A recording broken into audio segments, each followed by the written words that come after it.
Well, I think when we move towards a model which is sort of engagement based, the challenge is primarily in terms of actually getting people to want to engage in that process in the first place.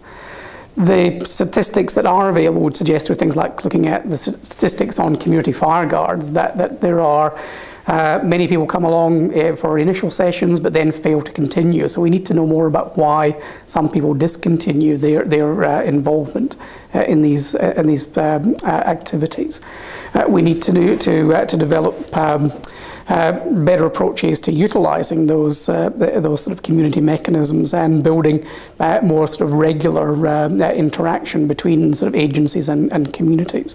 And in some cases this may involve, or in many cases it may involve, better integration between risk communication and community development and community change processes. One of the demotivating factors for people is the salience, the relative importance of fire when they're being presented with information. Many people have the skills and competencies that they require from dealing with other aspects of their life, and we can actually capitalise on that by integrating, particularly early in the season, by integrating risk communication activities with other types of community safety initiatives or community change issues, so that the issues are seen as part of the fabric of everyday life rather than as something that you need to do for some potentially catastrophic event in the future.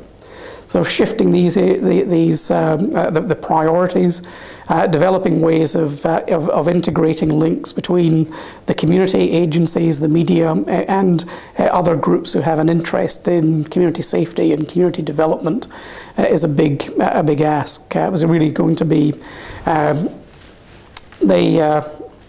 we're looking at how to develop better linkages between agencies that will often have nothing to do with one another on a day-to-day basis. There are resourcing issues, political issues that can all influence the success or otherwise of more sort of engagement-based sort of projects. So that's not to say that we shouldn't start to act. It's possible for effective action to take place for fire agencies that are taking the lead in this process, and then gradually building up some of these linkages. It's also framing it as a long-term issue to draw upon some of the work we've been doing in New Zealand about developing more sustained programs. The sort of time frame for this is set around about sort of the 20 to 25 years to bring about this a wholesale change in how communities think about their relationship with hazardous environments. And that is boosted by taking on board more the sort of dynamic changes that may accompany climate change processes themselves.